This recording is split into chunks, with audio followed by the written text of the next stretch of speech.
Hey guys, my name is Priscila Elias and today I'll give you 5 tips for better low light photography right after the intro.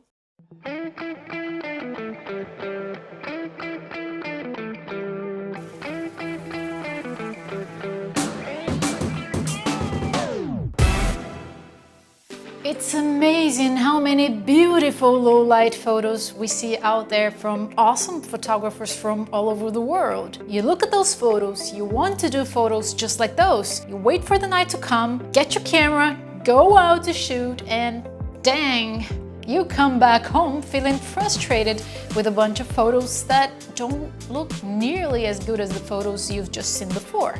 If that's happening to you, or if you didn't go out to shoot at night yet and have no clue on how to do that, then this video is for you.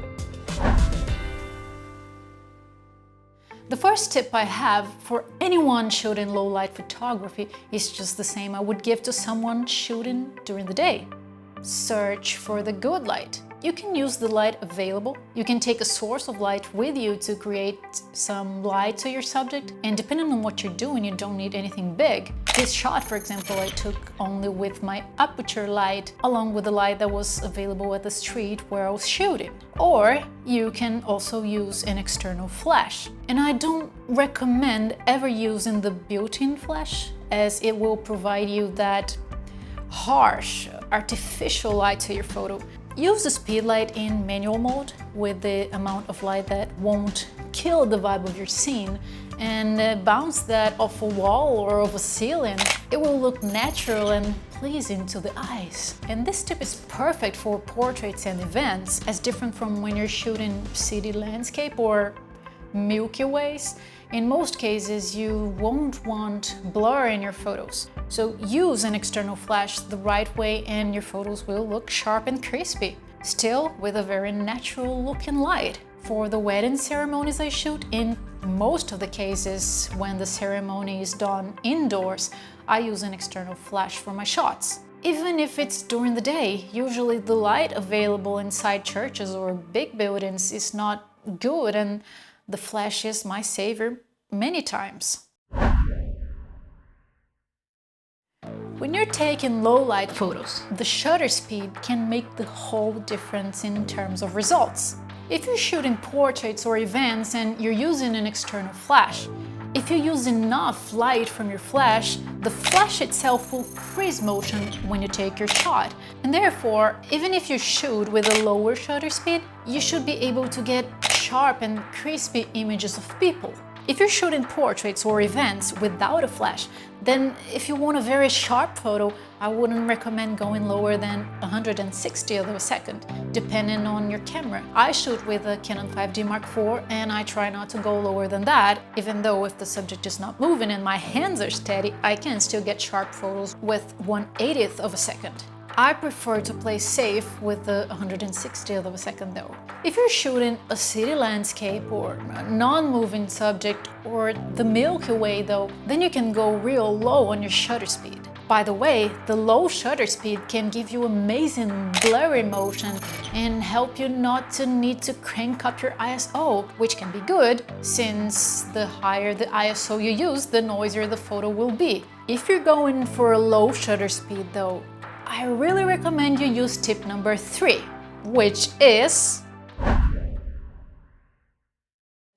if you're shooting city landscape, the Milky Way, the Northern Lights, or anything with a low shutter speed, using a tripod will allow you to keep the blur exclusively to the areas where the movement is. If you have your whole photo blurred, it obviously will look like a blurry photo. But if your blur is seen exclusively in the areas of your photo where there is actual movement, such as car lights, the dancing lights of the Northern Lights, and so on, then it looks intentional.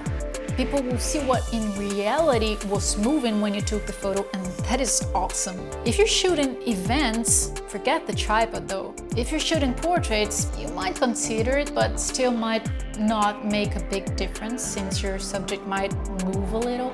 So again, when you're shooting people, in most cases using a low shutter speed, is not recommended, as you will possibly get them looking blurry. And unless that is your intention, this will not work out for you.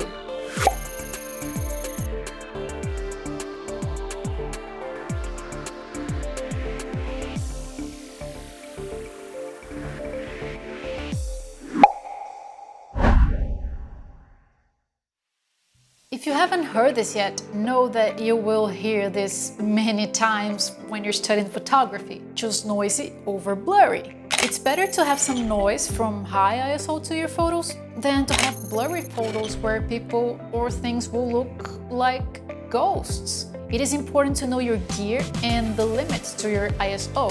Some cameras will do fine with higher ISO than others, so before going out to shoot any paid jobs in low light, please go out and test it. What's the highest ISO you can use where the noise is still acceptable? What's the lowest shutter speed you can use when shooting handheld where your photos will still not look blurry? Learn these limits and then you will know exactly what possibilities you have. What the heck is a fast lens? It's all about aperture. A fast lens is a lens with a wide aperture. f1.8, f1.4, f1.2, those are fast lenses. If you're using a kit lens, you probably have a 3.5. So if you want to shoot in low light situations, it might be a great idea to consider having at least one fast lens with a wider aperture. If you're on a budget, maybe the 50mm 1.8 or 1.4 might be a good choice for you. I have a 50mm 1.4 and it's amazing for low light situations. With a wider aperture, you will be able to have more light into your sensor and therefore you won't need to increase your ISO or lower your shutter speed as if you had a 3.5 aperture lens. As a result, you will have much better photos. And I mentioned the 50mm here, but depending on your personal use, you can go with other focal lengths as well. Maybe the 35mm 1.4 or 1.8, especially if you're shooting with a crop sensor or if you're shooting with a full frame, you might also consider the 85mm. Make some research and see what works best for you, but keep in mind that a fast lens will certainly help you in low light situations, especially, but not only, if you're using a tripod. And that is all for today, guys. I hope you liked this video. If you did, please hit the like button, subscribe to this channel, and also click the little bell down here so that every Wednesday when I release new videos, you'll get notified so you can come and check it out. Thanks so much for watching me, and I'll see you in the next video. Ciao!